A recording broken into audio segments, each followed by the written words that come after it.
fue así que me trajeron los documentos que tenía que firmar, el contrato de sangre que había acordado convenir con la diosa Mara Santie, y lo firmé con mi sangre, además de imprimir mis huellas dactilares sobre el documento. Eran las 4 de la madrugada cuando partimos a casa, justo como la primera vez que venimos a este reino. Durante varios meses, día tras día, el sacerdote católico romano me instruyó en mi nuevo oficio. Por el día estudiábamos la parte teórica y a medianoche íbamos al cementerio para complementar mi instrucción. También iba para recuperar energías y por qué no a entretenerme un poco. En sí, desde el momento en que firmé el pacto, conseguí renombre por el rango de graduado que se me había otorgado. Entre los muchos beneficios que recibí por mi cargo estaba el de poder ocupar permanentemente un lugar en el restaurante y en el cementerio. Asistía a ambos lugares todas las noches.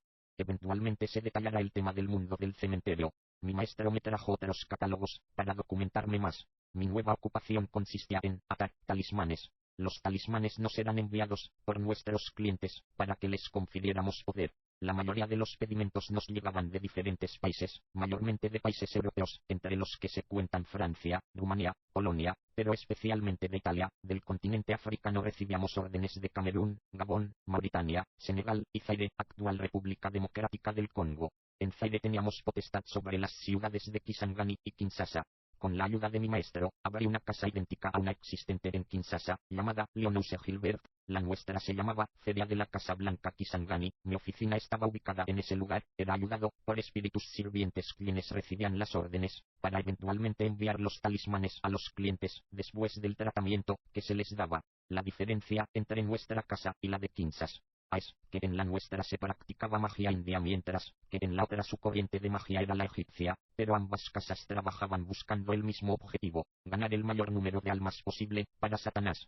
Cada talismán debía ser atado sobre una tumba por medio de encantamientos y hechizos debidamente pronunciados. La operación consistía en sí en transferir poder e influencia de los espíritus a los talismanes. A lo que nos referimos aquí con la palabra enlace es propiamente un ritual que tenía lugar sobre una tumba, y este se hacía para que el talismán en cuestión fuera verdaderamente eficaz, sin margen de error. Bueno, eso es lo que me comentó mi profesor. También me habló acerca de la correspondencia que existía entre los diversos asuntos planteados en las solicitudes de los clientes y determinados encantamientos pronunciados de forma apropiada. El maestro me explicó que los planetas, horóscopos y el omitama eran conceptos que tenían su origen en el campo de la magia.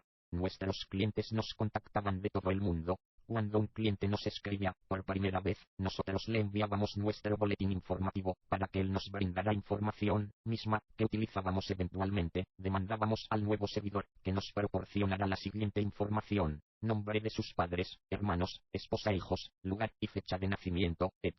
Cuando teníamos toda esa información en nuestras manos, comenzábamos nuestra empresa, ya fuera que el cliente comprara sus propias joyas y nos las enviara para que nosotros procediéramos a enlazarlas, o que nosotros le enviáramos de nuestras propias joyas, las cuales ya habían sido trabajadas de conformidad con su solicitud.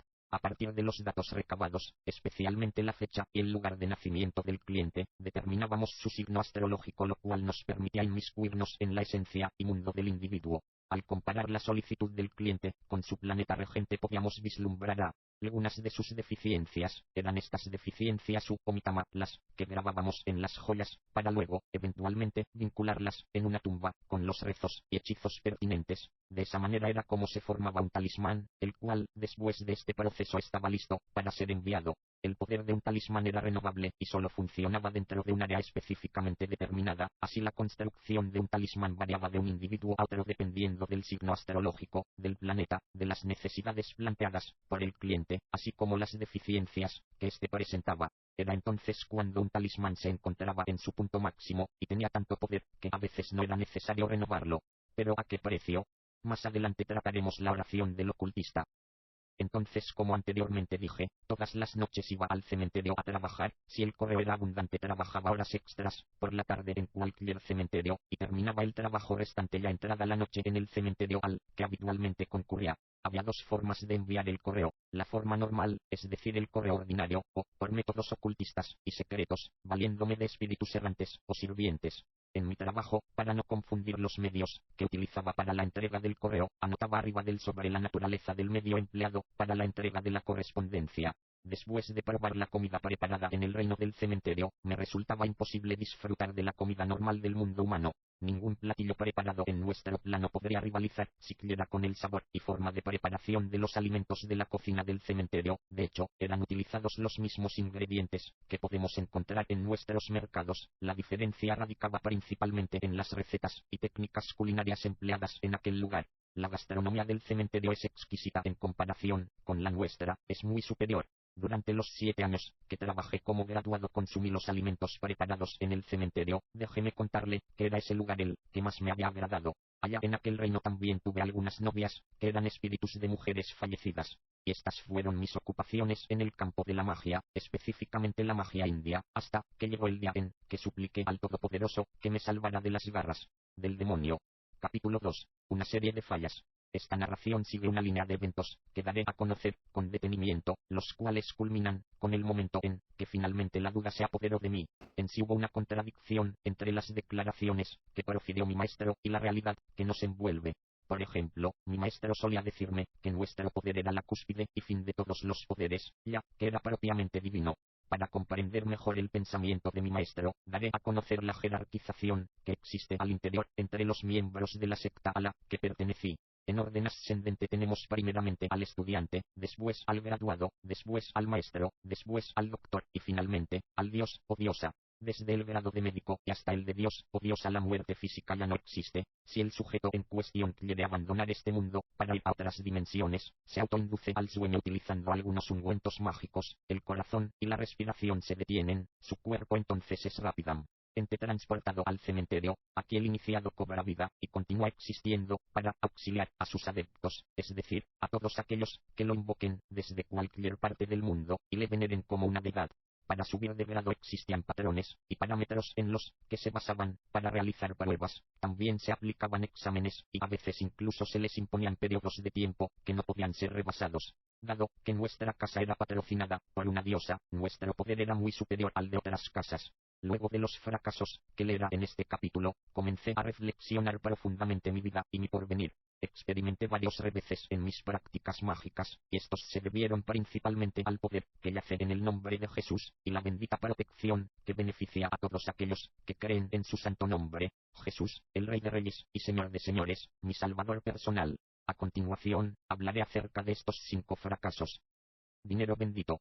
Un día fui a misa católica romana, fui, no a orar sino solo por diversión, y muy a menudo iba para observar a las hermosas mujeres que asistían al culto. En aquel entonces no había duda, para mí, Dios no existía, esa era la única verdad, para mí. De acuerdo con mi profesor, todos aquellos que se la pasaban orando morían en la pobreza, y basándome en mi propia experiencia, pensaba que conseguiría todo lo que quisiera y necesitara en la vida sin la necesidad de recurrir a Dios. Un domingo asistí a una iglesia reformada, allí había muchos fieles congregados, y sus ofrendas al término del culto sumaban una cuantiosa cantidad de dinero. La idea de robar las ofrendas cruzó por mi mente y se enraizó en ella. En aquel tiempo yo era poseedor de un catalejo que me permitía robar el dinero de forma sobrenatural. El mismo instrumento me reveló que aquel día el monto total de las ofrendas ascendía a 100.000 NZ naires. Dije entre mí que valía la pena robar todo ese dinero. Así fue que me las arreglé para tratar de llegar al dinero. Abandoné el templo para concentrarme y abrirme paso hasta el dinero por medios mágicos. Después de dibujar un círculo como me había instruido mi maestro, comencé a proferir encantamientos y rezos mágicos. Entonces seleccioné el dinero para llevarlo a mi bolsa, mejor dicho di la orden a espíritus sirvientes para que trajeran el dinero que les señalé. Al instante eché un vistazo dentro de la bolsa y me di cuenta de que no tenía en mi poder el dinero de las ofrendas. Dije, para mis adentros, algo debe andar mal, pensé. De verdad recité todos los encantamientos y hechizos de la forma correcta. ¿Había olvidado algún detalle o cosa importante? Comencé a realizar nuevamente el ritual, repetí el proceso al menos unas 21 veces seguidas sin resultado alguno. Estaba completamente pasmado al ver que mi ritual no había funcionado. Era la primera vez en mi vida que algo así me sucedía en la senda mágica. Una alocada angustia se apoderó de mí. Dije, para mis adentros, tal vez hice algo mal en algún lugar, tal vez esa era la razón por la cual los espíritus no me estaban obedeciendo. Mis amados y queridos hermanos en Cristo, mi angustia estaba más que justificada ya que fallar en este tipo de operaciones no es tolerable. El fracaso en el mundo espiritual no es una opción. Para llegar al fondo del asunto me vi en la necesidad de reportárselo a mi mentor el sacerdote. Cuando el sacerdote estuvo informado de todo lo acontecido, me dijo que no prosiguiera con la operación. Agregó que yo debí de hacer dicha operación en cualquier otra institución, ya fuese un banco o casa de valores, mas no en la iglesia. La prohibición como que me tranquilizó un poco, mas una gran curiosidad despertó en mí. Yo quería saber por qué el sacerdote me había prohibido continuar el ritual, en vista de que lo había intentado al menos 21 veces y fracasado en todas y cada una de ellas. El sacerdote sembró en mí una gran inseguridad y muchas dudas. Quería preguntarle sobre otras cuestiones: ¿por qué el dinero bendecido no respondía a nuestro llamado? ¿Por qué me había prohibido continuar la operación? ¿Estaba el sacerdote asustado por alguna cuestión en especial? Me dije. El sacerdote solo argumentó: ese dinero no puede venir con nosotros debido a que está bendito. El dinero no puede venir, está bendito. El sacerdote enseguida captó que yo estaba desconcertado, que había levantado sospechas y temor en mí. Me habría evitado preguntar tanto acerca de este asunto. Sin embargo, el incidente, por alguna extraña razón, había tocado mi orgullo. Me sentí frustrado al enterarme de que había un poder más grande, uno que nos sobrepasaba, y que ese poder me había impedido tomar ese dinero. Me pregunté a mí mismo: ¿qué clase de poder es ese? Mas jamás imaginé que aquella manifestación de poder provenía del Todopoderoso, Dios. El nombre secreto: Jesús.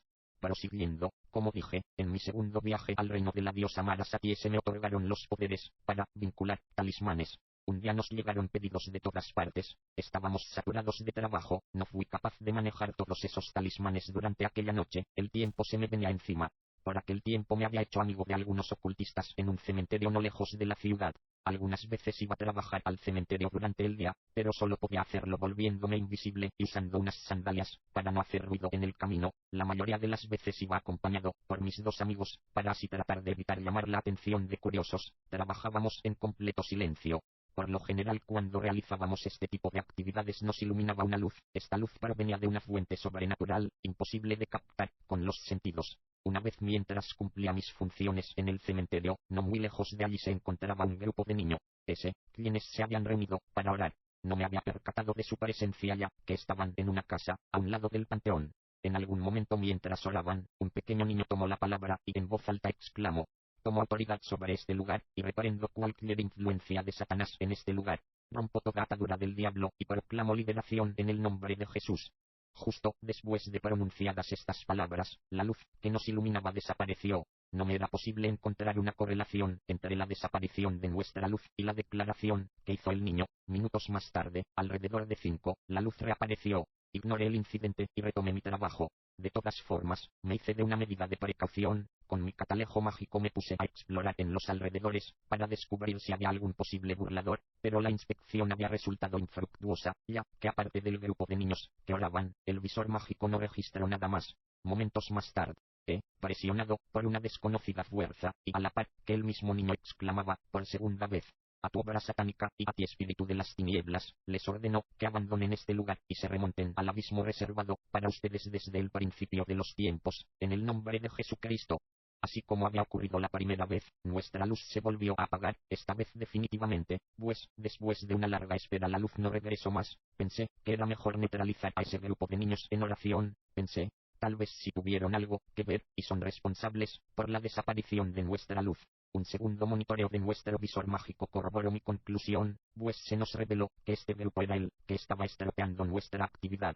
Antes de decidirme a actuar, para poner bajo mi poder a aquellos niños que estaban en oración, busqué a tientas el visor mágico para examinar a cada uno de los miembros del grupo de oración, con el fin de detectar si estaban manejando algún tipo de poder o fuerza, pero también dicho examen resultó inútil. Los motivos para querer dominar a los niños solo eran preventivos. Simplemente quería que se durmieran, mas no causarles daño alguno. Después de todo, solo eran niños. Armado con el visor mágico, me acerqué al grupo. Había un pequeño banco próximo a mí, así que me senté para concentrarme, y comencé a recitar encantamientos para hacer caer a los niños en un tipo de hipnosis mágica.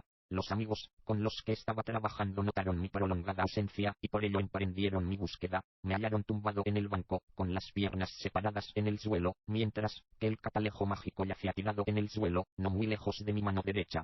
Me encontraba en un profundo sueño, incluso estaba roncando. Uno de mis amigos me dio a conocer el estado en el que me habían encontrado. La historia de mis amigos me animó a cuestionarme en serio nuestra causa. La pregunta que más me atormentaba era la de saber, cuán poderosos tenían que haber sido aquellos niños para conseguir ponerme a dormir. Como dije, yo no pretendía causarles ningún daño, solamente quería sedarlos, para tener tiempo de terminar apaciblemente mi trabajo. Me pregunté entonces cómo habían adivinado mis intenciones, y cómo habían actuado tan rápido, para que aparte de todo, no pudiera siquiera defenderme. Definitivamente tenían que ser más poderosos que yo, el poder que ellos poseían era aún más eficaz y certero que el nuestro. Si en aquel momento alguien me hubiese apuñalado mientras estaba inconsciente, sin duda alguna habría muerto como el común de los mortales. Yo, Lisun Jimbula, el sirviente de la diosa Mara Satie, graduado en la alta magia india, custodio del poder divino de la gran Asanti, inconsciente, tumbado en un banco. Fue en ese momento que las palabras de mi profesor vinieron a mi mente. Estarás protegido contra todo lo que tus enemigos tramen contra ti, sea esto visible o invisible. El grupo de Nin os ya había terminado sus oraciones, y se habían ido por donde vinieron desde hacía ya mucho tiempo. No había forma de que pudiera alcanzarlos para hacerles algunas preguntas. En aquellos momentos que me di cuenta de que estaba siguiendo la oración del niño, la misma que había hecho que nuestras luces desaparecieran para no volver más. La incertidumbre que me embargo comenzó a manifestarse progresivamente. A pesar de las afirmaciones de mi maestro, concluí que en realidad nuestro poder no era el mejor, ni el más fuerte. Por encima de él había otro poder superior, y yo podía testificar que aquellos niños serán poseedores de dicho poder, poder que me había hecho quedar en vergüenza. Pero ¿qué dice la Biblia acerca de todo esto? Hijitos, ustedes procedéis de Dios, y los habéis vencido, porque mayor es el que está en vosotros, que el que está en el mundo. Primera carta del apóstol Juan 4:4. También dice la palabra de Dios: por boca de los niños y de los que maman, afirmas tu fortaleza frente a tus adversarios, para hacer callar al enemigo y al rebelde. Salmo 8:2. Hosanna. Celbus apabullado. En otra ocasión, 3 estudiantes de la Universidad de Kisangani, Unikis, estaban muy nerviosos, porque iban a presentar un examen muy difícil. Entonces tuvieron la perniciosa idea de utilizar algunos elementos básicos de la magia para ayudarse. Compraron cigarrillos, Firelift, y se rociaron en demasiado perfume, Sudán, se pusieron al sol y así estuvieron fumando hasta llegar la medianoche. A la hora que tenían señalada para iniciar el ritual se detuvieron en un cruce de caminos, para poder encontrarse con algunos espíritus. Ya eran más de las 12 de la noche. Aquel día, yo asistí al panteón como habitualmente lo hacía, iba a reponer fuerzas y distraerme. Generalmente aquellos que practican la magia tienen la capacidad de hacerse invisibles. En mi caso, durante el día cuando iba al cementerio tenía que hacerme invisible, pero por la noche realmente no veía la necesidad de hacerlo. Si de casualidad había personas en la entrada, debía de desaparecer y esperar pacientemente hasta que se fueran, para así poder entrar. Ese día me encontré con los 3 estudiantes en la intersección de caminos. Ver a aquellos jóvenes a esa hora en el panteón me pareció muy gracioso. Me acerqué a ellos y les pregunté en tono de burla si no tenían miedo de andar a tan altas horas de la noche deambulando por allí. A los jóvenes no les causó gracia alguna mi cuestionamiento, siguieron serios y me contestaron: si de miedo se tratará, ¿quién debería de temer en realidad eres tú, puesto que al menos nosotros somos 3, pero tú andas por allí caminando solo?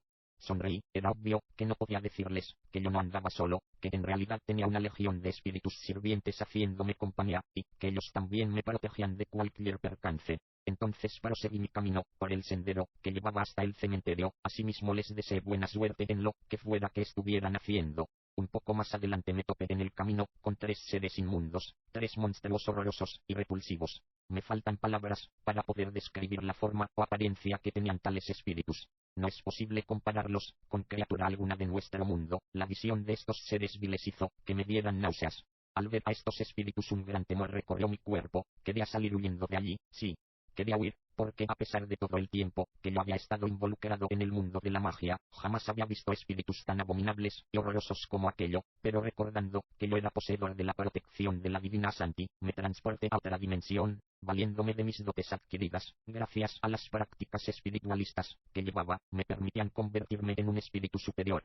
Queridos hermanos y hermanas en Cristo, les recuerdo que yo había llegado más allá de la magia ordinaria. Mi iniciador me consideraba como su hijo y por ello él me había transferido mucho del conocimiento que posea. Este conocimiento en principio requería de sacrificios humanos, pero en mi caso lo había conseguido sin necesidad de realizar tales sacrificios, todo gracias a mi maestro. De este modo, después de la magia común, me gradué en ocultismo, espiritualismo y finalmente en la alta magia. Yo era el único graduado al servicio de la diosa en toda la región de Oriental del Zaire, República Democrática del Congo. Después de cambiar de dimensión, podía imponer mi voluntad sobre los espíritus inferiores, como los que acababan de estar frente a mí. Me aproximé a ellos y les cuestioné por qué iban por ese camino. Tenía mucha curiosidad de saber quiénes eran esos demonios y hacia dónde se dirigían, ya que su presencia no me había sido reportada.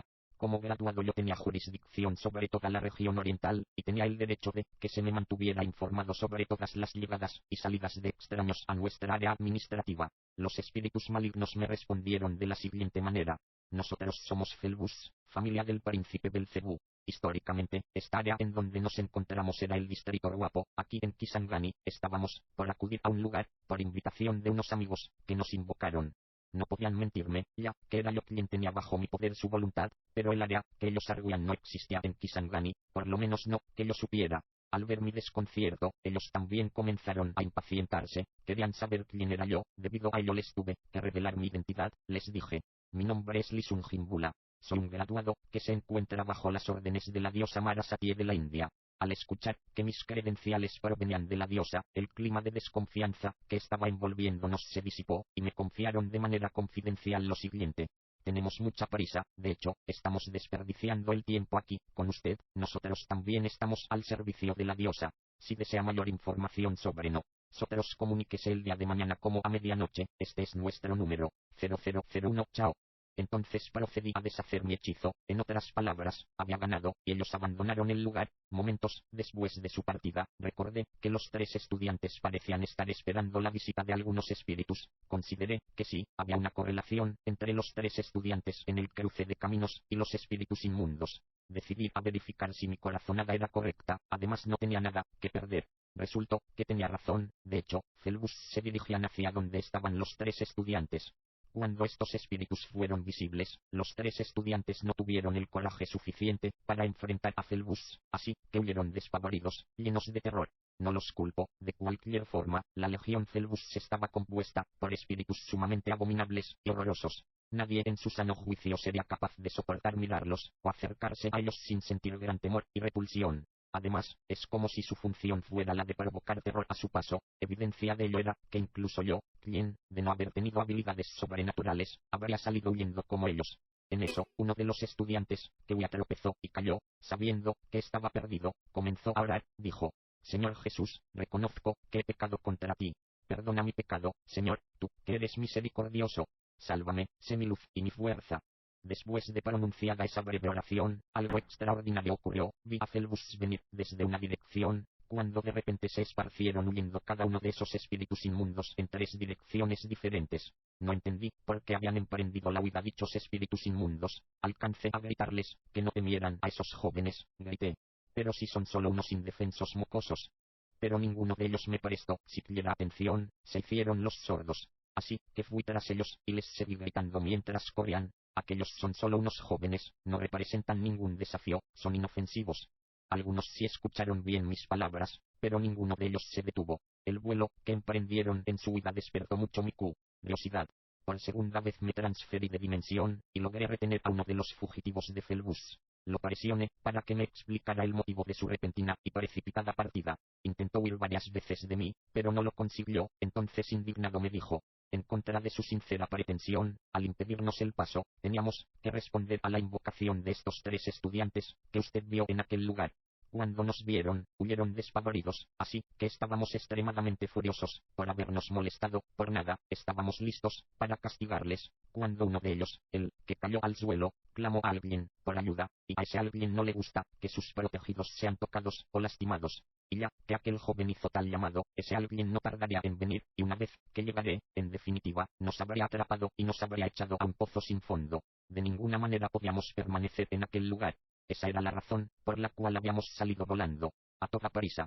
Por otro lado, nosotros tenemos algo de culpa. Debimos habernos informado primero si alguno de esos muchachos estaba colaborando con el otro. Pero aún estamos llegando íntegros, mas he aquí las consecuencias. De todas formas, si hubiéramos sabido que ellos estaban trabajando con él, no habríamos venido. Cuando el joven estudiante pronunció su oración, me di cuenta de que no había escuchado esas palabras desde hacía mucho tiempo. Recuerdo haberlas oído cuando aún era un pequeño niño. Pregunté entonces al tercer Felbus, que a quién se refería con el otro, cuál era el nombre que había pronunciado aquel estudiante, que había sido capaz de hacer que los Felbus huyeran despavoridamente, ese alguien a quien yo mismo comenzaba a temer. ¿Cuál es el nombre de ese alguien? Contestó: su nombre es el Rey de todos los espíritus. Su nombre, ¿cuál es su nombre? Jesús. El Felbus parecía muy contrariado y también muy cansado después de pronunciar el nombre de Jesús. Quería huir tan rápido como pudiera del lugar en el que nos encontrábamos. No le retuve más, aún así, se fue refunfuñando. Ya no me cabía la menor duda, el poder de Jesús era superior a cualquier otro poder. Pues no podía explicarme cómo, con tan solo haber pronunciado un nombre en el último momento, aquel profano fue capaz de hacer huir a esos horribles monstruos, quienes huyeron apabullados y llenos de terror. Me enteré, después que 2 de los 3 estudiantes se habían vuelto locos, ni siquiera presentaron el examen, que tanto les preocupaba. La palabra de Dios dice: y sucederá que todo aquel que invoque en nombre del Señor, será salvo. Hechos 2:21. La canción de las palomas silvestres. Si magos llegan a leer mi testimonio, en su gran mayoría se darán cuenta de que los hechos que aquí narro van más allá de su comprensión. Sin embargo, los ocultistas de rango superior, quienes se han ofrendado sangre humana, probablemente conozcan más a fondo la verdadera naturaleza de lo que yo realizaba. Dios permitió que estas cosas se dieran a conocer, para que personas que en su ceguera han caído en algunas de estas deplorables prácticas, no se excusen diciendo que Dios no los perdonará. No. Dios es misericordioso, y espera que sigan el ejemplo de tantas personas que han abandonado este tipo de vida, que se arrepientan de todos sus pecados. Tú, que cambiaste de religión y que te hiciste musulmán, acepta a Jesús como tu Señor, para que puedas ser salvo. Él es el único Salvador.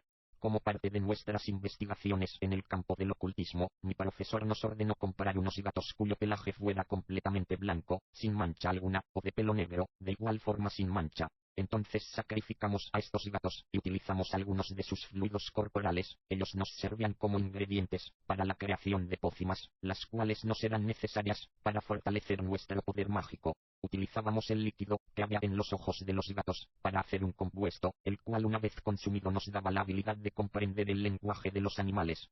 Podíamos entenderlo, que las gallinas rezongaban cuando las mujeres las echaban del corral para barrer. También las oíamos cacarear mientras picoteaban las semillas secas. Tales escenas fueron numerosas. Muchas veces las personas nos veían carcajearnos sin una razón aparente, por ello nos tachaban de locos o de marihuanos, pero en realidad estábamos siendo testigos de situaciones sumamente hilarantes. Sin embargo, se nos había prohibido terminantemente revelar a los profanos los secretos que se escondían detrás de nuestras risas, pues si lo hacíamos es probable que se volviesen locos. No solo el secreto de nuestra risa, sino que nada de lo que presenciáramos debía ser revelado. Se dice en la Cábala: quien sea capaz de hacer estas cosas, debe callar. Solíamos retirarnos cada año a lugares tranquilos, para estudiar los fenómenos de la Tierra, a fin de predecir estos eventos. Nos basábamos en hechos del pasado, para sondear qué era lo que nos depararía el futuro, haciendo comparaciones con eventos de otros tiempos. Enviamos los resultados de nuestro trabajo a diferentes casas europeas, y ellos utilizaban este conocimiento para eventualmente hacer sus cartas astrológicas y secciones zodiacales. Por pura curiosidad me puse a calcular mi propia carta astrológica, comúnmente llamado horóscopo. Con la ayuda de una profesora, los cálculos arrojaron que moriría a la edad de 97 años. Hicimos exhaustivos cálculos para determinar a dónde iría a parar mi alma después de mi muerte. La respuesta fue que después de mi muerte, mi alma iría al cementerio de la Universidad de Kisangani, y que trabajaría para la secretaria en el segundo nivel. Estaba tan orgulloso de mí mismo, me embargó una gran felicidad al saber que mi destino era el terminar en mi ciudad natal, a diferencia de mis amigos, cuyos cálculos habían arrojado que sus almas descansarían después de su muerte en algún cementerio de París o Londres. Nuevamente nos remontamos a nuestras funciones de investigación. Después de terminar los preparativos, dejamos a la maestra, entonces 2 amigos, y yo buscamos un lugar tranquilo para observar y teorizar, como parte de nuestra investigación. Nos situamos debajo de un gran árbol llamado Swaley. Y tume, hacía mucho calor ese día, y la caminata terminó por cansarnos. Nos detuvimos bajo la sombra de este árbol para descansar. Comenzó a darnos mucho sueño, así que tomamos una siesta antes de seguir trabajando. Cuando estábamos a punto de comenzar nuestro trabajo, de repente escuchamos que por encima de nuestras cabezas se escuchaba a un coro cantar una hermosa melodía. Todos permanecimos tranquilos para admirar la belleza de esta canción. La letra decía de esta manera: ah, qué bien nos encontramos, aun siendo simples crías. Nos movemos a nuestro gusto. Vivimos apacibles, en tranquilidad, a la sombra de estos grandes árboles. ¿Mas de quién es el mérito? Pues, que todo el crédito sea para Dios, nuestro Creador. ¿A quién? Al único y verdadero Dios, al Creador del cielo y la tierra. A Él sea alabanza, el honor y gloria por siempre. Comparé esta canción con la canción de Moisés, Apocalipsis 15, 3-4. y cantaban el cántico de Moisés siervo de Dios, y el cántico del Cordero, diciendo, grandes y maravillosas son tus obras, Señor Dios Todopoderoso, justos y verdaderos son tus caminos, Rey de los santos. ¿Quién no te temerá, oh Señor, y glorificará tu nombre? Pues solo tú eres santo, por lo cual todas las naciones vendrán y te adorarán, porque tus juicios se han manifestado. Toda nuestra atención se volcó hacia el lugar desde donde provenía la melodía que nos había deletado. ¿Cuál fue nuestra sorpresa al descubrir la fuente? En ese momento exhalamos un gran suspiro de nuestros pechos, pues posadas en una rama yacían 7 aves silvestres, y eran justamente ellas las autoras de esa hermosa letra. Salmo 150. 6. Todo lo que respira alaba al Señor. Alabad al Señor. Lo que más me sorprendió no fue el canto de las palomas, sino el contenido de su canción. Queridos hermanos y hermanas en Cristo, Dios se comunica de distintas maneras, pero en aquel tiempo yo estaba completamente ciego espiritualmente, no era capaz de ver la mano de Dios detrás de las palabras dichas por esas aves. Pero lo que sí le puedo asegurar es que ese mismo día perdí el interés por la magia. Algo dentro de mí me hizo reflexionar. ¿Cómo es posible que incluso animales como las aves conocieran de la existencia del Dios creador, a quien debíamos honrar y adorar, mientras que yo siendo un hombre no era capaz de reconocer la realidad del creador? Me quedé sin ánimos para continuar la investigación, fui a casa y los demás también partieron junto conmigo. De camino a casa, tomé una determinación, abandonaría la magia. Pero la idea de morir joven comenzó a atormentarme. Solo tenía 20 años. Entonces pensé, puedo seguir sirviendo a la diosa hasta cumplir al menos 70 años, y en vista de que yo llegaría a vivir 97 años no vea ningún problema. Así, después una vez que cumpliera los 70 y ya fuera viejo, comenzaría a orar, y si llegase a morir, no me preocuparía tanto, porque habría disfrutado de la vida durante al menos 50 años más. Inmerso en estos pensamientos, llegué a casa abatido. Me fui directamente a la cama, aun cuando no había anochecido. Llegada la medianoche, no me presenté a comer al restaurante del cementerio como habitualmente hacía. A tales horas comencé a recibir varias llamadas telefónicas de distintas partes. Primeramente, el dueño del restaurante se estaba impacientando, porque la comida que se me servía diariamente ya se había enfriado, y él quería saber si iría o no a comer. Algunas de mis novias, quienes tenían cita conmigo también me preguntaron si estaba en casa, y que si me aparecería por el cementerio. Las comunicaciones de Europa me exigieron los resultados de la investigación del día, que fuera enviado nuestro análisis de forma inmediata, pero, para no aturdirme más, y no entrar en controversia alguna simplemente desconecté mi teléfono. No importuné a mi profesor contándole lo que había presenciado aquel día, aunque tenía curiosidad por saber qué significado tenía exactamente la letra de la canción de las palomas silvestres. Primeramente, porque las palabras en sí no habían sido dirigidas a nosotros, y, aunque así hubiera sido, las aves no podían saber que sus exclamaciones habían sido escuchadas por un hombre como yo, por la simple y sencilla razón de que ellas desconocían que había humanos que podían comprender lo que decían. Incluso, llegué a cuestionarme si esto no había sido algún intento de sabotaje, de algún extraño entre las sombras. Espero que no, dije entre mí, ya que no quería ver las cosas desde esa perspectiva. La oración del viejo diácono. Como dije en el capítulo anterior, el resultado que presenté de mi trabajo no fue concluyente. Así que pasado ello, el profesor me permitió dirigir otras operaciones confidenciales, tales como las que describiré en las siguientes líneas. Apresando a un alma condenada. Había un joven quien había contactado a mi maestro por sus dotes. Él terminó firmando un contrato para la utilización de una billetera mágica. Día tras día, por un periodo de 6 meses, el joven encontraba todas las mañanas en su cartera la suma de 5.000 naires. Gastó el dinero como mejor le pareció, es decir, sin restricción alguna. El joven en sí era adinerado. Una vez pasados los 6 meses, por la mañana, en lugar de encontrar la cantidad de dinero, encontró en la billetera una nota escrita, que decía: la persona que se encargaba de traer dinero para usted, hace de su conocimiento que está cansada, pues le ha servido bien durante los últimos 6 meses. Le pedimos de favor que nos envíe un reemplazo a la brevedad. La nota no impresionó al joven en lo más mínimo, de hecho, él estaba a la espera de que esto ocurriera y ya se había preparado. Estaba a la expectativa, pues cuando firmó el contrato, todo se le había explicado a detalle. Después de leer la nota, fue a entrevistarse con el profesor, quien lo redirigió conmigo. Él se puso en contacto conmigo, el recién graduado de la región Oriente y servidor de la diosa. Convoqué al joven para conocerlo en persona y para que firmara un nuevo contrato. Cuando llegó, puse toda la documentación frente a él, todo lo que había firmado anteriormente. En dichos documentos se encontraban los nombres de diferentes miembros de su familia, comenzando por su padre hasta terminar con el más joven de la familia. El primer llamado fue realizado para solicitarle al joven que eligiera un nombre de entre la lista que teníamos en nuestro poder, asimismo la causa de la muerte que quería que padeciera su víctima, de entre las muchas causas posibles de muerte. Les dejo esta remembranza del diálogo que entablamos. ¿En qué nombre ha recaído tu decisión? Considero que en mi padre. ¿Por qué tu padre? ¿A quién más quieres que sacrifique? Mi padre es el mayor de mi familia. En lugar de sacrificar a alguien que no ha vivido lo suficiente, prefiero que mi padre muera. Tengo un principio el cual reza que el viejo debe ceder el paso al más joven. Como sea, reconozco que es un buen argumento. Bien. Ahora tienes que elegir de entre las causas de muerte, ¿cuál consideras que es la más apropiada para tu padre? Aquí tienes la lista: muerte por quemadura, muerte por accidente, ahogamiento, debilitamiento por enfermedad, muerte después de una pelea o riña, muerte mientras duerme. Antes de contestar, el joven reflexionó en voz alta. Si optó por la muerte después de una enfermedad, tal vez durante la enfermedad, alguna familia de magos podrá ver que fui yo el causante de la muerte de mi propio padre. No, esta muerte no me parece. Si optó por la muerte por un accidente, es posible que el cuerpo de mi padre no pueda estar expuesto durante el velorio. Su cuerpo podría sufrir daños, doblarse o aplastarse, y de ese modo no se podrá velar. No, que no muera por accidente. Si muere después de una pelea, esto implicará un eterno conflicto entre mi familia y la persona que luchase con él. No, en cualquier caso, esa muerte no. Entonces, quiero que mi padre muera mientras duerme. Entonces tomé nota de las dos respuestas que me dio el joven, la primera de que a quien iba a sacrificar era a su padre, y la segunda, que quería que muriera mientras dormía, que fuera encontrado muerto en su cama. Para mí su razonamiento era sensato.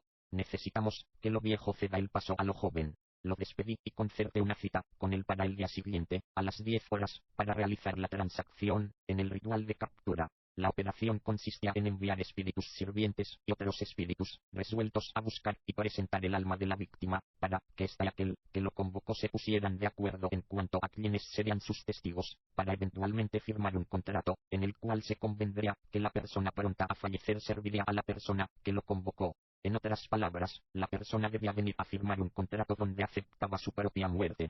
Era la primera operación que realizaba de este tipo. Puse agua en un lavabo y coloqué un espejo mágico encima, alrededor de la piscina como de los libros de rezos mágicos. La habitación estaba llena de espíritus errantes y de servidumbre, se habían amotinado para la ocasión. A las 10 horas llegó el joven, le ofrecí un lugar y enseguida yo también tomé asiento. Podía presenciar toda la operación e incluso podía interrumpirla, ya que había sido yo quien tenía que dirigirla. Después de concentrarme unos minutos, comencé a invocar a los espíritus en voz alta. Dije: invoco a los 8 espíritus sujetos a los 8 subpríncipes. Quiero que me traigan el alma de esta persona, nombre de la persona, para que ustedes den el visto bueno, y trabaje para el que lo designó. Después de esta invocación, cité los nombres de los 8 subpríncipes en cuestión, luego miré al espejo esperando ver el alma de la persona, para que respondiese a mi llamado. Sin embargo, un extraño evento tuvo lugar frente a nuestros ojos, uno que iba más allá de nuestro entendimiento. Mientras miraba el espejo colocado sobre el agua, vi una pieza de madera del tamaño de un dedo meñique. Pronto apareció otra pieza de madera. Las dos piezas de madera se unieron para formar una cruz. En la intersección de estas dos piezas de madera comenzó a fluir una sustancia líquida roja como la sangre. Esta sustancia, diluyéndose en el agua, imposibilitó cualquier exploración del espejo mágico. Todos los espíritus errantes huyeron al ver este fenómeno. Tiré el líquido rojo que estaba en el lavatorio. Regresé con agua limpia y reemplacé el espejo en el lavabo. Comencé de nuevo la operación, pero esta vez con otros datos. Dupliqué el poder de mi magia y proferí el hechizo. Los invoco a ustedes, las 8 mentes de los subprincipados, porque los 8 espíritus que están sujetos a ustedes no han resultado efectivos. Les pido, por el nombre inefable, que me traigan el alma de este hombre, para que venga a firmar el contrato en su presencia. Entonces cité los nombres de los 8 espíritus, subespíritus príncipes, y el nombre de la víctima. Inmediatamente volví a mirar en el espejo, con atención, a través del agua del lavabo. Esta vez estaba seguro de que vería el alma del padre del joven de pie a mi lado. En cambio, solo pude vislumbrar en el espejo un gran cuerpo de agua. Escaneé el espejo para tratar de distinguir la sustancia del cuerpo de agua, pero todos mis esfuerzos fueron en vano. La extensión del agua parecía no tener fin. La exploración que realizaba me resultó imposible. Parecía que estaba explorando un mar o océano. Perdí la calma. Me molestaba mucho la idea de tener que enfrentar el fracaso en esta primera operación, para la captura de un espíritu condenado. Pero justamente este sentimiento me estimuló para no claudicar, así que con cierta obstinación proseguí. No me desanimé por lo acontecido, ninguno de los dos fracasos me perturbó. Así que, por segunda vez, arrojé el contenido del lavabo, a excepción del espejo, claro está, entonces lo volví a llenar, con más agua limpia. Tripliqué el poder del rezo mágico, pasó por mi mente incluso llegar a invocar a los 4 espíritus superiores, mejor conocidos como espíritus malignos, cuando en lugar de eso, se me ocurrió mejor echar un vistazo al alma que estaba tratando de invocar. En aquellos momentos recordé lo dicho por mi maestro, que existían personas que se encontraban bajo la protección de algunas casas. Para capturar a ese tipo de personas teníamos que realizar un chequeo con el catalejo mágico, esto con objeto de detectar si había algún tipo de protección sobre la víctima, y especificar qué grado y tipo de protección era con el que contaba. De esta forma evaluaríamos en qué tipo de portentos debíamos de valernos para romper dicha protección. Por ejemplo, si el grado de protección del sujeto era de nivel 4, entonces teníamos que enviar a un poder de ese nivel para contrarrestar su protección. Todo esto funcionaba bajo una lógica muy sencilla: 4 menos 4 es igual a 0. El individuo entonces se encontraba desprotegido, por ello nos mostrábamos muy agradecidos. Ahora sí podíamos hacer con él lo que quisiéramos. Satanás trabaja así. Con él opera la ley del más fuerte. De acuerdo con las enseñanzas de mi maestro, las personas que son objeto de esta operación de captura de alma, a menudo parecen estar soñando, donde es visible su incomodidad. Pero el caso del padre de nuestro cliente me dejó atónito, pues en la revisión, con el lente mágico pude admirar la imagen de su viejo padre bailando junto a muchas otras personas. El catalejo mágico tampoco dio indicios de que hubiera sobre él algún tipo de protección. Por ende, no era posible neutralizar una protección que en sí misma no estaba presente. Pero, la cuestión ahora era, ¿qué era lo que estaba impidiendo que este hombre acudiera a nuestro llamado? Nuevamente eché un vistazo con el visor mágico, esta vez pude observar al anciano pidiendo limosnas en medio de un grupo de personas. Entonces le pregunté al joven, quien estaba sentado a mi lado: ¿qué hace tu padre para ganarse la vida? Él me contestó: mi padre es diácono en una iglesia protestante. Un simple diácono. Ja, no es rival para un dios, dije, para mis adentros. Pero entonces, ¿cómo había sido posible que fracasara esas 2 veces? Traté de comunicarme con mi maestro para informarle el giro que habían dado los acontecimientos, pero al no haber respuesta, decidí no volverlo a llamar. Entonces me entró cierta incertidumbre y coraje a la vez. Dije entre mí: no puedo volver a fracasar. Por eso me vi en la necesidad de invocar a los 4 príncipes de las tinieblas. Procedí a invocarlos. Recé: los invoco a ustedes su malevolencia, 4 príncipes de las tinieblas, para que me traigan el espíritu de este diácono a mí, a mí, a mí. Los invoco para que me traigan el alma de este diácono, lo quiero vivo o muerto. En casos excepcionales como este era posible darle muerte a la víctima el mismo día, pero la mayoría de las veces aguardábamos de 2 días a 3 meses para que la víctima falleciera y viniera a nosotros, aunque ya hubiera firmado el contrato. Habiendo invocado por su nombre a los 4 espíritus malignos, vi como una mano iba apareciendo en el espejo. Esta mano estaba sosteniendo un pequeño libro. Los espíritus sirvientes que me ayudaron en esta operación se preguntaron unos a otros: ¿es esta la mano de la persona que se suponía debíamos traer? ¿Será acaso el dueño del libro? El pequeño libro que yacía en esa mano era el Nuevo Testamento, específicamente la versión Louis II, equivalente clásico en francés de la versión inglesa King James. Cuando los espíritus sirvientes notaron que el pequeño libro era un Nuevo Testamento, todos salieron huyendo, alegando: el dueño de este libro es el autor, y él mora en su palabra. Todos los espíritus salieron huyendo apabullados, y me dejaron solo con el joven. Este último no fue capaz de ver a los espíritus. En vista de que ningún espíritu se había quedado conmigo, era prácticamente imposible continuar con la operación. Todo había resultado en un estrepitoso fracaso. Me limité a no hablarle a mi maestro acerca de este penoso incidente. Véase Romanos 8, 31-37. Carta a los Romanos, capítulo 8, versículos del 31 al 37. ¿Qué diremos a esto? Si Dios está con nosotros, ¿quién contra nosotros? El que no perdonó a su propio Hijo, sino que lo entregó por todos nosotros, ¿cómo no nos dará con él todas las cosas? ¿Quién presentará acusación contra los elegidos de Dios? Dios, el que justifica. ¿Quién condenará? Cristo Jesús, el que murió, más aún, el que fue resucitado, el que además está a la derecha de Dios, el que está intercediendo por nosotros. ¿Quién nos apartará del amor de Cristo? La tribulación, o la angustia, o la persecución, o el hambre, o la desnudez, o el peligro, o la espada. Como dice la Escritura: por tu causa somos llevados a la muerte todo el día. Somos considerados como ovejas, destinados al matadero. Pero en todas estas cosas vencemos, con creces gracias a aquel que nos amó.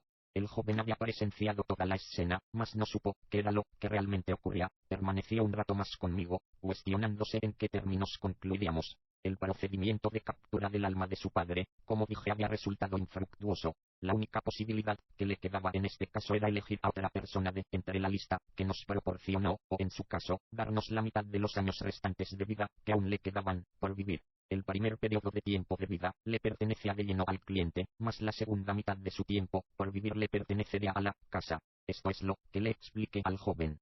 Como usted sabe, nuestros cálculos arrojaron que usted vivirá 94 años, a esa cantidad le restaremos la edad que actualmente tiene, y el resultado de dicha operación será dividido en dos. Ahora bien, actualmente usted tiene 21 años, eso se lo restaremos a los 94 que vivirá, y el resultado es 72. Como dije, esos años serán divididos a la mitad, una mitad le pertenecerá a usted y la otra será para la casa. En conclusión, usted vivirá otros 36 años 6 meses más. Pasados esos años usted podrá irse a descansar en paz, con toda su deuda saldada. Sin embargo, antes de que usted se remita a entregar los años de vida, reagendaré que para dentro de 3 días volvamos a intentar la captura del alma de su padre. Si tengo éxito, tendrá toda una vida por delante. Por el contrario, si no llegase a consumarse la captura del alma en cuestión, entonces procederemos a ejecutar el plan que antes le he referido.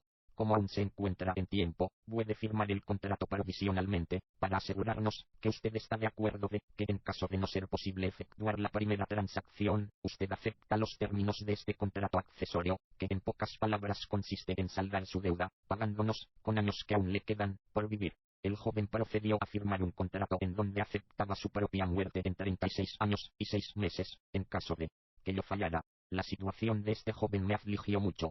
Consideraba que era certera la justificación del joven, la de entregar la vida del viejo diácono, porque como quiera que fuese el anciano ya había vivido su vida, y lo único que le esperaba era justamente la muerte, mientras que su hijo aún tenía toda una vida por delante. Le prometí al joven hacer todo lo que estuviera en mis manos para poder salvarlo. Sabía de antemano que la compañía efectivamente no esperaría 36 años para cobrarle, de eso podía estar completamente seguro. Por la noche, antes de ir al cementerio, me hice invisible, y recorrí la fachada de la casa del viejo diácono, me puse a espiarlo. Ayudado por espíritus errantes, rebusqué hasta el fondo el hogar de aquel decrépito diácono, aún tenía la esperanza de encontrar alguna protección sobrenatural, algún fetiche o talismán. Toda mi búsqueda resultó en vano. Después, vi al anciano agachado en un rincón de su dormitorio, tenía la esperanza de volver a verlo quedarse dormido. Me empeñé en creer que el anciano tenía escondida alguna protección de forma muy discreta, la cual no era detectable por mi lente mágico. Pensé que había sido muy cuidadoso a la hora de utilizarlo.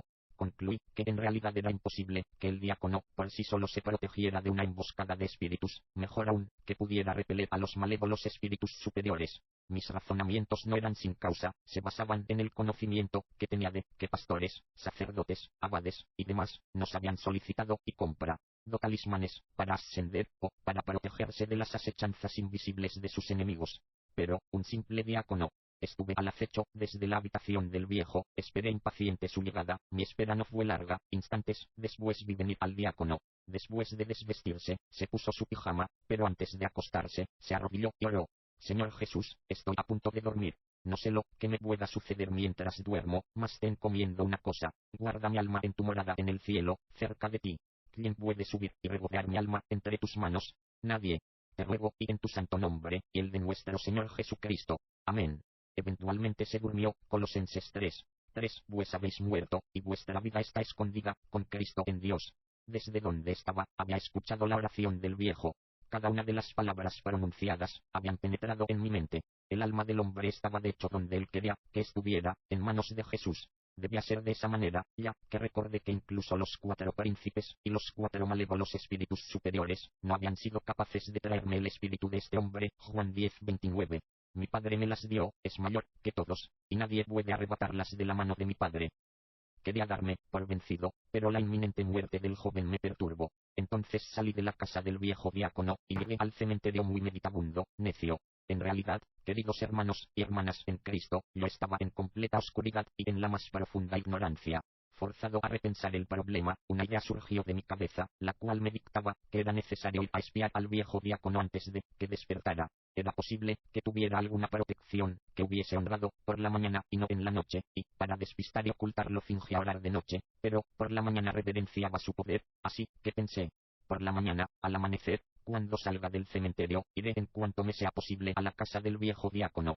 El anciano se despertó para iniciar un nuevo día. extrañamente como si se hubiera percatado de mi presencia en la habitación, ya que como sabrán me había vuelto invisible para espiar. El viejo diácono tan pronto como se levantó de la cama, se arrodilló y recitó esta oración: Señor Jesús, sale el sol y toda la creación despierta. Hay personas en este mundo que quieren quitarle la vida a otros. Señor, protege mi espíritu contra los ataques de tales personas, mantén siempre mi alma en lo alto, resguárdala de tal modo que, si viniesen a mí, no me hallen. Te lo pido en tu santo nombre, escucha mi oración, amén. Editor, entendemos que no verán mi espíritu ni lo tomarán. Por muy comunes que parezcan las palabras dichas por aquel hombre, queridos hijos de Dios, pude percibir cuán precisas habían sido. Dicha oración matutina logró quitar en mí todo ánimo de dañar o persistir en tratar de arrebatarle el alma a aquel viejo. Tuve que resignarme a considerar que quien terminaría pagando la deuda sería el joven, esto a pesar de compartir su visión de las cosas. Para aquietar un poco mi conciencia, me dije a mí mismo, que, después de todo él había tenido la culpa. En este caso él tendría que elegir a una persona que no fuera procurada por Jesús, una que pudiese ser presa de cualquier principado demoníaco. 3 días después del último intento que realicé, envié los resultados de la operación a mis superiores del mundo oscuro. Queridos hermanos y hermanas, Satanás es un mentiroso. Él no cumple sus promesas. Este es el método que él emplea. Después de haberte engañado para que aceptes sus promesas, ya no perderá el tiempo contigo. Él es un defraudador y te succiona la vida, nada perdona, no sea que, al permanecer tú vivo, te arrepientas y te conviertas algún día. Porque él sabe que es en esta tierra donde el hombre tiene todas las posibilidades de salvarse y tener vida eterna. No es después de la muerte que nos llegamos a convertir en santos, como enseña la Iglesia Católica Romana. Solo en este tiempo, en esta tierra es donde uno puede ser nacido de Dios. 1 año después, el joven en cuestión fue encontrado muerto en su cama. Ese era justo el tipo de muerte que había elegido para su propio padre. Romanos 6:23, pues el salario del pecado es la muerte, en cambio el don de Dios es la vida eterna en Cristo Jesús, Señor nuestro. Capítulo 3. Conversión. Como la mayoría de las personas, primero creí en la existencia de Dios, mas mi fe era débil y yo ciego espiritualmente. Después de mi participación en el ocultismo, mi creencia en la existencia de Dios fue completamente demolida. Las lecciones que me enseñó mi maestro, quien me inició en el ocultismo, y los eventos subsiguientes, me convencieron por completo de la inexistencia de Dios. Pero, desde cierta perspectiva comencé a notar contradicciones entre lo que mi maestro me había enseñado y la realidad que nos rodea, que también era una ilusión. Desde el momento en que me enteré de la existencia de una realidad sobrenatural, me fue imposible distinguir entre el bien y el mal del bien. Continué viviendo en aquel mundo ocultista hasta que la verdad me fue manifiesta, pero Dios es amor, hermanos y hermanas, Él me hizo ver con claridad el mundo del cementerio. La primera vez que conocí el mundo del cementerio fue el día que firmé el contrato mediante el cual me vi obligado a prestar servicio a la diosa Mara Satie. Esa noche, cuando volvimos a nuestro mundo como a las 4 de la madrugada, mi profesor me trajo al cementerio. No tuve miedo de las tinieblas, porque mi cuerpo estaba condicionado para lidiar con tales circunstancias. Cuando llegamos al cementerio, después de hacernos invisibles, el profesor pronunció los encantamientos apropiados. Entonces, todas las cruces del cementerio desaparecieron. Este fenómeno me pareció similar al de ver una cinta de vídeo en una videograbadora, antes de que las imágenes aparezcan en la pantalla. Lo mismo aconteció frente a nosotros. Un universo misterioso reemplazó las cruces del cementerio, un mundo constituido por rascacielos y grandes edificios muy bien iluminados y muy animados. Había callejones y avenidas, y todo lo que puede encontrarse en una ciudad moderna de nuestro tiempo. La población estaba conformada únicamente por gente joven. En el lugar no había ni ancianos, ningún niño, todos eran jóvenes. El profesor era un visitante frecuente. Fui objeto de una calurosa bienvenida, una sin precedentes, digna de un servidor de la diosa. No sé cómo expresarme claramente. Cuando este mundo se abrió, para mí, la forma de comportarme, es decir, mi pensamiento, mis movimientos, mi razón, mi habla, todo aquello comenzó a cambiar paulatinamente dentro de mí, para acoplarse a la atmósfera de aquel. Por ejemplo, podía ver esos grandes edificios, pero jamás me pregunté con qué material fueron construidos, solo vivía, por vivir, como encantado. Me dieron un recorrido por toda la ciudad, en ella no pude encontrar ninguna clínica, hospital, maternal, ni hospicio alguno en ninguna parte. No pude ver a ninguna persona lisiada, es decir, nadie en aquel lugar estaba ciego o discapacitado. La gente nunca enfermaba. En pocas palabras, nuestro cuerpo tenía otra naturaleza. Cuando hablé acerca de los cambios en mi forma de razonar y de pensar extravagante, trataré de ilustrarlo con un ejemplo para ayudarlo a comprender la idea. Una vez fui invitado a asistir a una recepción en el cementerio. Mientras la fiesta estaba en su punto máximo, deseé atrapar un objeto que estaba clavado en la pared unos metros arriba de mí. En principio lo que tenía que hacer era levantarme y conseguir una escalera de mano o cualquier cosa que me ayudara a alcanzar aquello que estaba pegado a la pared. Sin embargo, en aquel lugar, por la simple fuerza de mi voluntad y sin ningún tipo de esfuerzo físico, manteniendo mi posición estática sentado en la silla, era capaz de conseguir que la silla se moviera por sí sola y se elevara al lugar donde se encontraba aquel objeto. Solo tuve que extender mi mano y tomar lo que quería. El caminar no nos era necesario. En ese mundo podíamos viajar a la velocidad del pensamiento. Había de todo: bebidas, cigarrillos y chicas para entretenerse. Además, yo contaba con algunas novias, hijas del cementerio. Ya había comentado que preparábamos comida, que era preparada con ingredientes de nuestro mundo físico. Esta es una de las razones por las que los productos, especialmente los alimentos, escasean en nuestra canasta básica. Si los fantasmas no viesen a comprar este tipo de artículos a nuestro mundo, no habría inflación ni escasez. Los cuerpos de los espíritus del cementerio son intolerantes a la embriaguez. Está mal visto por ellos. Sin embargo, algunos espíritus simulaban estar borrachos para causar disturbios o sencillamente molestar a los demás. La prostitución era algo común entre las chicas del cementerio. En aquel mundo no existía la familia, es decir, no había padres ni madres, ni hijos, ni hijas. Las mujeres mantenían relaciones sexuales, pero nunca quedaban preñadas, por ende, no podían tener hijos. Además, las personas en este lugar no morían. La multiplicación de la población ocurría en sí, con la llegada de cadáveres prestos a ser enterrados. Con la llegada de un nuevo cadáver, se realizaba un servicio de bienvenida para recibir el alma que perteneció a aquel cuerpo. Detallaré algunas cosas sobre lo que acabo de decir. Nuestro amado Jesús, nuestro Salvador, dijo: el que cree en mí y guarda mis mandamientos nunca experimentará la muerte. En otro lugar leemos en la Biblia: después de la muerte viene el juicio. La Biblia lo contradice. No, mi amado se alejó de mi pensamiento. La Biblia siempre habla de la existencia del cielo, donde Dios vive, el paraíso, donde descansan los que merecen el cielo. Lucas 23:43. Y le respondió: en verdad te digo, hoy estarás conmigo en el paraíso. El infierno y el abismo. Si analiza bien la Biblia, entenderás mucho de estas cosas. Cuando alguien muere, si tiene que ir al cielo, su espíritu va directamente al cielo, a un lugar preparado para él, un lugar distinto al de la morada de Dios. Pero si el candidato fallecido es enviado al infierno, su alma se eleva por encima de su ataúd hasta que su cadáver es enterrado. Antes de ser enterrado, algunos magos pueden hablarle al alma de aquel sobre quien se cierne el ataúd, utilizando un espejo o agua que se toma del vórtice de un río, o con determinada fragancia.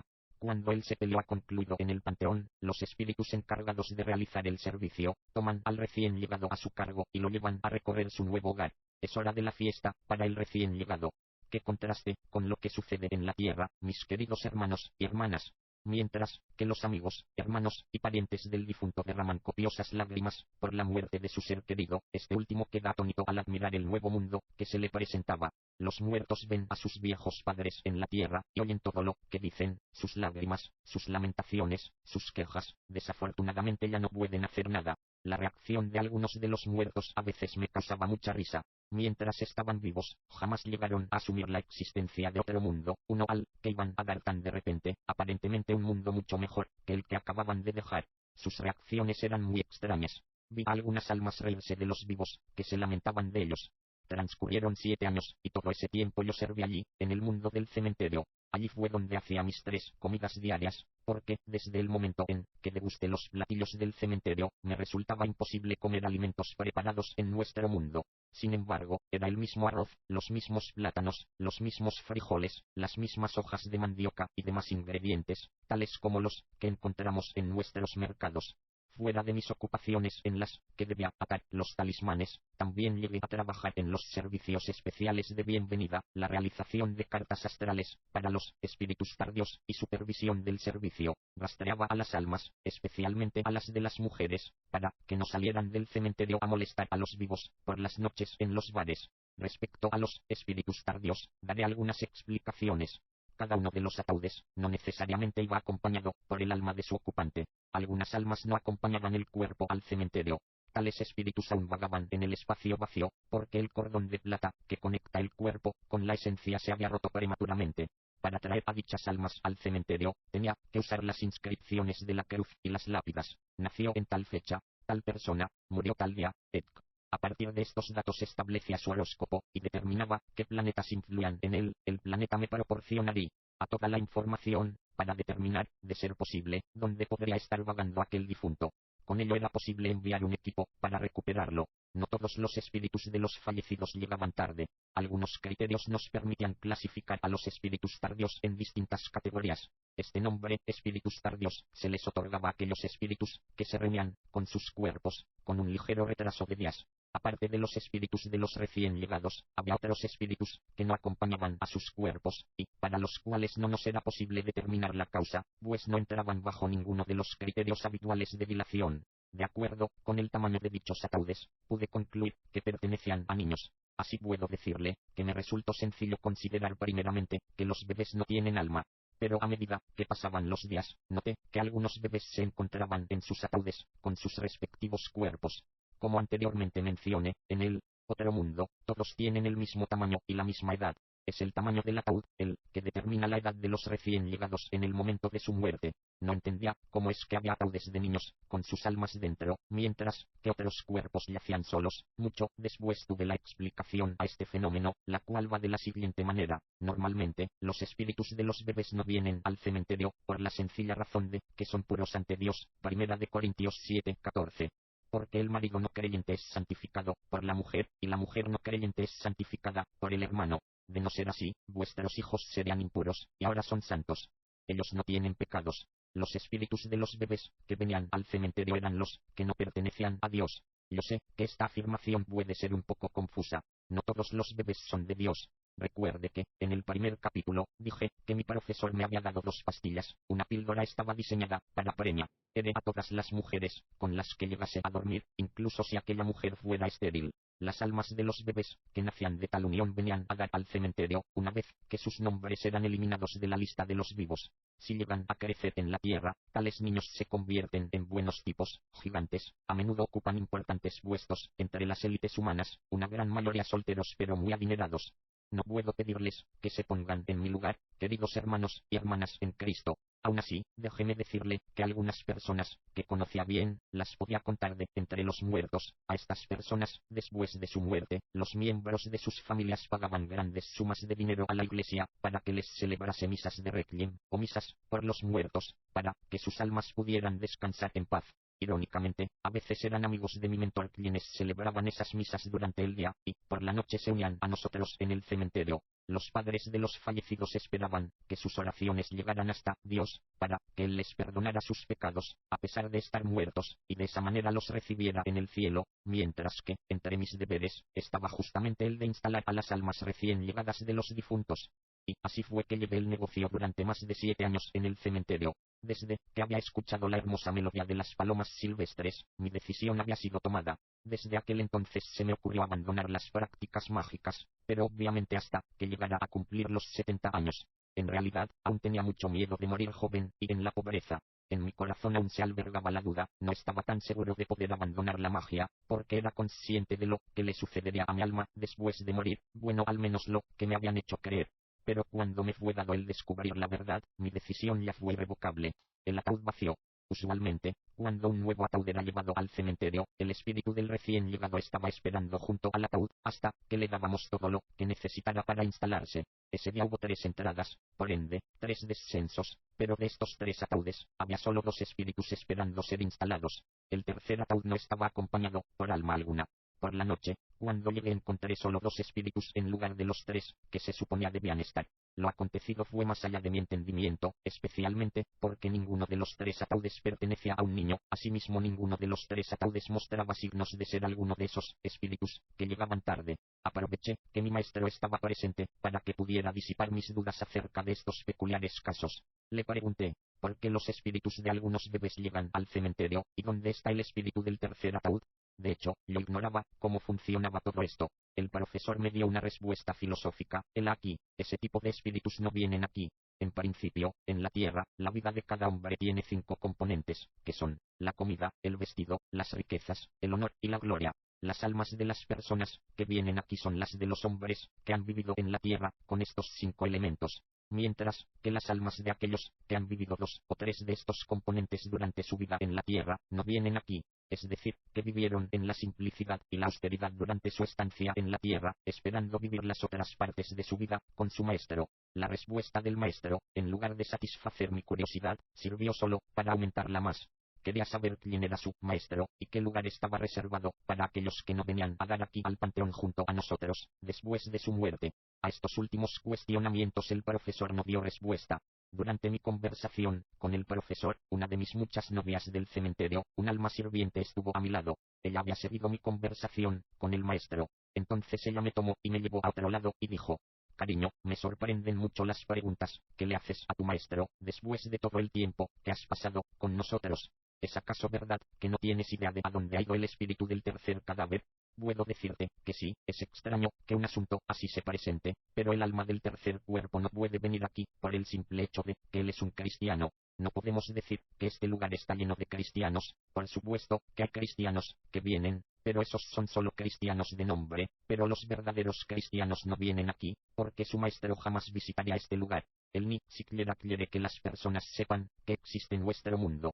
Por eso ese tipo de personas, cuando mueren, les son enviados ángeles para llevarlos a donde está su maestro. En cuanto a dónde van, nadie de aquí sabe nada en absoluto. Los buscamos por todas partes en este lugar, pero jamás damos con ellos, así que nos resignamos a que no tendrán parte aquí con nosotros. ¿Sabes por qué los verdaderos cristianos no vienen aquí? Un verdadero cristiano, si tiene algo con que vestirse y alimentarse, le es suficiente. Él no busca la gloria, el honor, el poder o la riqueza, y son precisamente estas 3 cosas las que llevan a las personas a separarse de su gran maestro, y que terminan por vincularlas a este lugar. Cuando escuché esas palabras de mi novia, me invadió el temor, entré en pánico. Temí que todo lo que se me había enseñado terminara por ser una farsa. Por segunda vez, hice esta pregunta: ¿cuál es el nombre del maestro de los cristianos, y qué es lo que nos espera a nosotros, los que estamos aquí ahora? Mi novia sonrió un poco y luego dijo: cariño, no vayas a decir que no sabes qué es lo que nos espera a todos aquí. Discúlpame por olvidarme del nombre del maestro de los cristianos, pero él es el Dios de todos los espíritus y de toda carne. Números 16:22. Y ellos se postraron sobre sus rostros, y dijeron: Dios, Dios de los espíritus de toda carne, ¿no es un solo hombre el que pecó? ¿Por qué alearte contra toda la congregación? En su regreso, cuando Él venga a juzgar a los vivos y a los muertos, nos condenará a todos nosotros los que aquí ahora habitamos este lugar, y nos arrojará a un lago de fuego por la eternidad. Eso es conocido por todos. Es por eso que nos ves vivir en la opulencia y el lujo desmedido y toda cosa sublime que haga más placentera nuestra corta estancia. Esto es porque no tenemos nada que perder ni nada que ganar. Nuestro castigo ya ha sido determinado, solo estamos a la espera de su ejecución. Mientras tanto, nos divertimos de lo lindo lo que llegue a durar.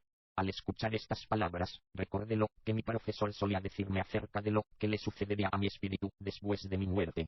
Pero no encontré nada del último juicio o condena. Una ira desmedida inflamó mi corazón contra mi refinado profesor, sentí un odio terrible por él. Olvidé todos los beneficios que le debía. El Dios de todos los espíritus es Jesús. Las palabras del tercer Celbus vinieron a mi mente. Dije entre mí: recuerdo que leí alguna vez que parte de la Biblia era verdadera. Él ya no me permitió dudarlo. Además, ¿de qué me servía ahora dudar o negar la existencia de Dios y de Jesucristo, la fuente de la que había recibido esta estrepitosa verdad? No tenía ningún motivo para mentirme. Todo mi cuerpo estaba temblando de miedo. Tenía miedo de hacerles saber a los demás que finalmente había descubierto lo que me habían ocultado durante todo este tiempo. Esa misma noche decidí abandonar la magia y todo tipo de prácticas inmundas, sin importarme en lo más mínimo cuáles fueran las consecuencias. Como aún me encontraba en el cementerio, fingí trabajar como siempre, sin dejar que nadie percibiera mis intenciones o leyera mis pensamientos.